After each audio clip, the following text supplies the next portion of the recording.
What is up, gamers and game meds? Yeah. I don't know if anybody's going to be watching this, but welcome to. We're still trying to figure out a name for this goddamn show.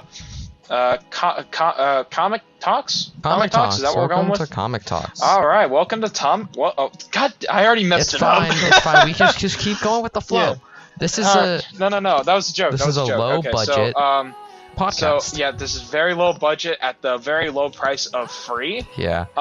This is a yeah, non-profit so, organization. Welcome. Yeah, so we don't take I'm money. sorry for my so friend's anyway. poor microphone. He's gonna get a new one soon, hopefully. Yeah, I'm gonna get an actual mic soon. Oh, yeah. Don't worry about it. I'm saving money. He's using a pair Anyway, of so welcome earbuds. Yep. So anyway, welcome to Comic Talks. My name is Steven, and this is my two Wesley, Hello. two opposite sides of the US of A. And we Yes. decided, we like comics, and we want to bring it to other people. So to anyone watching, welcome. Please Who also consider. likes comics. Yep. Please consider continuing your support by following us and Of course. making sure you join in every time we upload an episode, because we have no idea Yeah. how many of these we're going to do on a basis. We're still trying to work that out. We're going to Yeah. have guests. Usually we the guests. We Yeah, literally what? came up with the idea of doing this today. Yeah, So, we literally figured no. this out last minute. So anyway, We don't so even know if we're this gonna is going have to be posted, and if you're hearing this, then it was. But Anyway, so we'll have guests on eventually, but usually those guests will be our friends who want to talk about their experiences with comics. But get some famous yeah. people like. And with the whole pandemic situation going on, we can't really see each other anymore, especially since True. since he lives in California and I live in the great New Orleans, Louisiana. So we decided Exactly. this is a good way to do this. So I'd like to thank you for telling them my state and not my city, like you said. New yeah. Orleans. All right, yeah. So without further ado, I guess we should just jump right into it. So Yeah. let's see here. Let me whip out my Marvel Unlimited right here, and let's talk about some Flip of a the page. Just Yeah. like choose random page. Yeah, let's start talking about the things I've been reading. And Wesley, why don't you tell me some? Well, first off, I've already talked to you today about what I've read today. So why don't you start with some comics that you've heard about or read recently? Why don't you go ahead and start us off? Well, one of the comics that I have read recently that one of my good friends has been requesting was Kingdom Come. It's a very good comic series by DC. What do you, Steve, actually, Steven, you read it with me, didn't you? I did read it with you. Yep, that was your first time Yeah. reading it. It was my second time was. reading it. Yeah, And Alex I Ross, think great man, great art. Yeah, art was actually really good. That's one of the things. I like the story. The whole basis around it was actually really nice. Yeah, It really absolutely. makes you think, And Yeah, that ending was a real good one. yeah. No spoilers to anybody who hasn't read it. This is a spoiler-free zone. No spoilers to anybody that hasn't read it. We don't If we want are gonna say spoilers, the episode title will say if there are spoilers or not. Yes, we will absolutely say that. Yeah. Which our title is still Untitled Podcast. Yeah. Don't worry, we'll change so- that. If you're seeing it as Untitled yeah. Podcast, then we We'll were too do that. lazy. We'll change that. But Don't worry let's about hope that future us is Yeah. very strong. Here's the hoping. Yeah, hopefully we'll be better at this by the time we're like 20 episodes in. Yeah. And nobody's still watching us. It's fine. Anyway, We're doing this for fun, not for. yeah, and it's not for- absolutely. I mean, So, but if you guys want to We'd like continue if your people support, watched. yeah. But you guys are Yeah. free to come with us along this ride as we talk about the things we love. Yeah. So I guess I'll go ahead and talk about some stuff I've been reading. So I have my Marvel Unlimited Yeah. app pulled up right here. I'm. Let me just say to people right now, I am not a current reader. All right, I am very behind on a lot of events. I read comics that I think are interesting, and I start at number 1, and then I work my way Yeah. up. So I never read anything that's current unless I already know what's going on. So I've been reading 4 in 2004. It was written. And directed by. It doesn't say who wrote it. Never mind. So, 4 was a 2004 series of the Fantastic Four, which is currently my favorite run of it. It talks about what would happen if the Fantastic Four lost their big building, lost all their money, and they had to live like normal people. Kind of like the creators of Toys R Us. Yeah, even even with superpowers. So, You know. People from Toys R Us.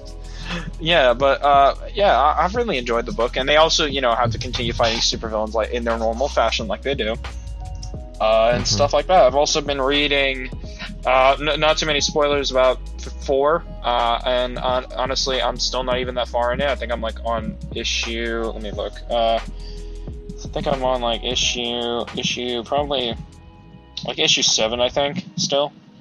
But that's fine. I'm getting there.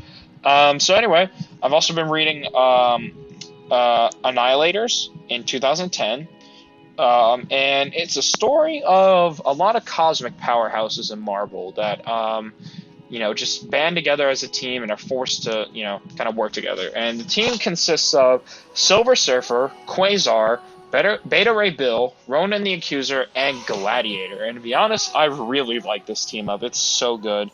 Yep, and Classic. It's a classic. You don't even know because you haven't read it. I love page 2.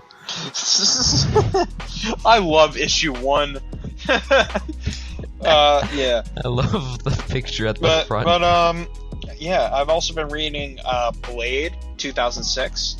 And I really like issue 1, and there's a reason why, because issue 1 legit starts off with Spider-Man being a vampire and attacking Blade. That's legit how it opens. I'm not even kidding to you, Wesley.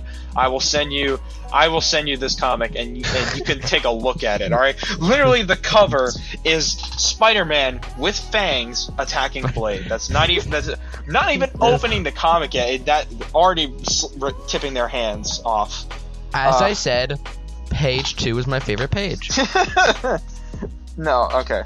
I've also been reading Captain Marvel, the 2002 run, which takes place with one of my favorite cosmic Marvel characters, which is Genisville, the son of Mar-Vell in the mainstream comic universe. And I'm saying mainstream because there are many different alternate reality, like Mar-Vell, like kids of Mar-Vell, like for example, Hulkling.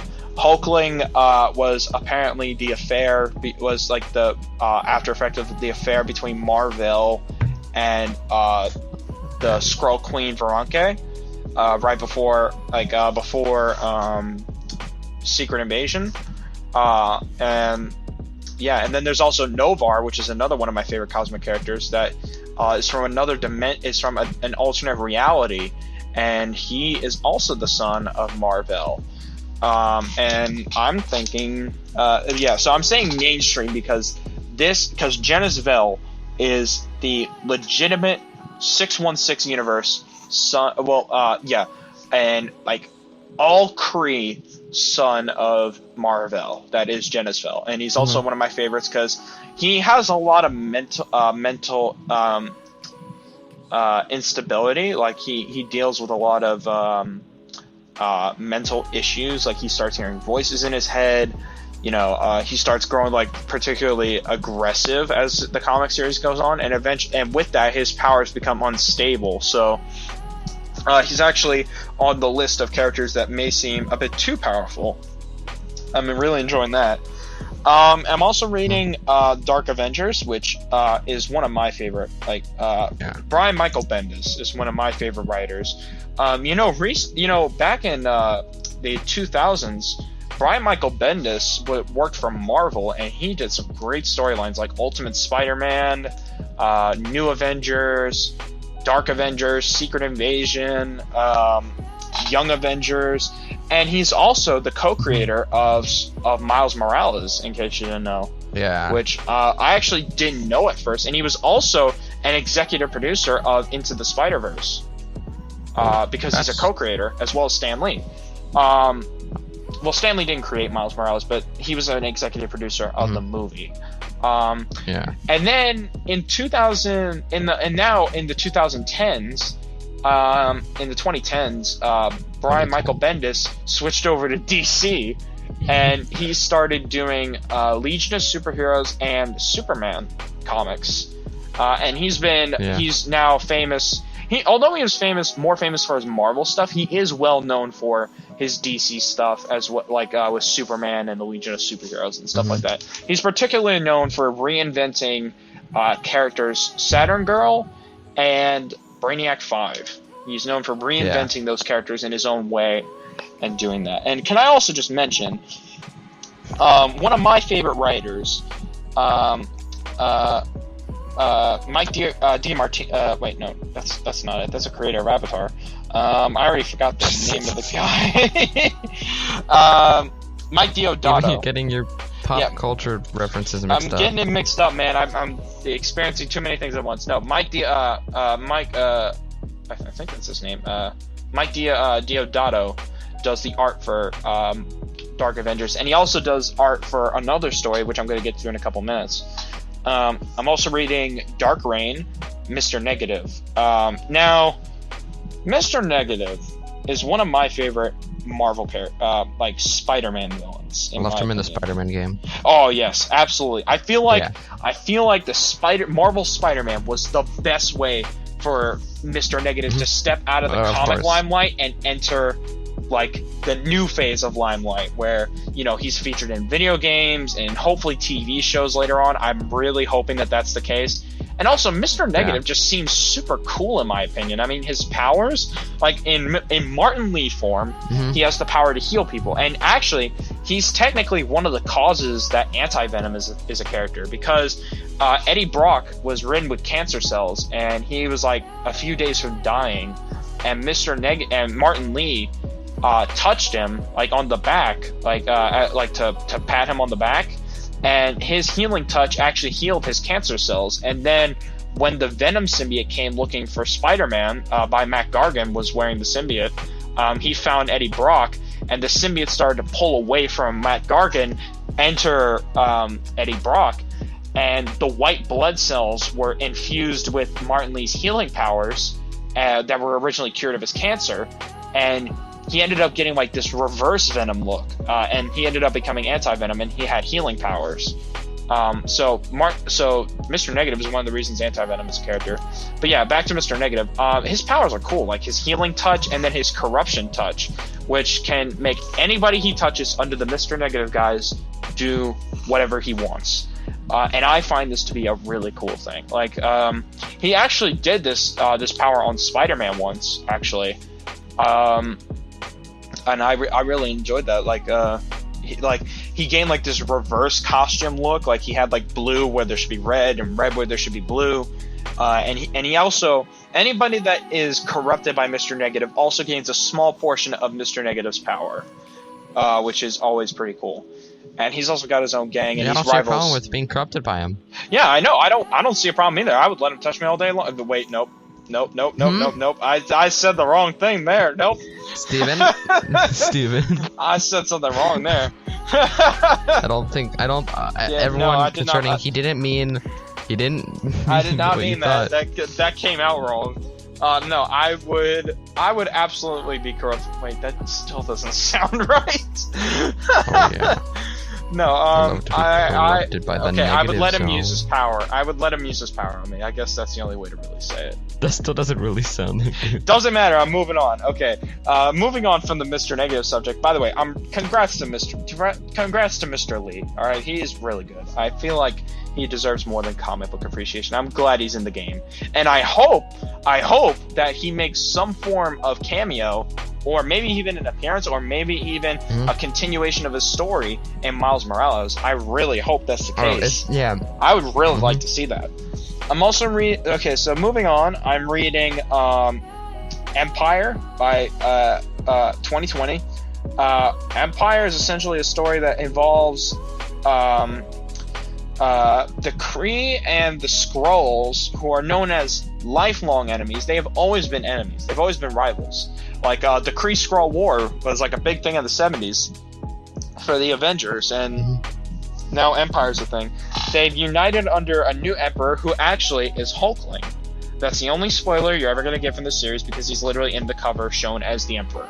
So yeah, Hulkling is now the emperor of the Krees and the Skrulls, because I didn't get to see it yet. It's fine, don't worry about it. And yeah, it's just a whole story going from there. That's really the only thing I'm going to hear about it, because I still haven't read it yet, but that's just the summary I'm looking at underneath the comic.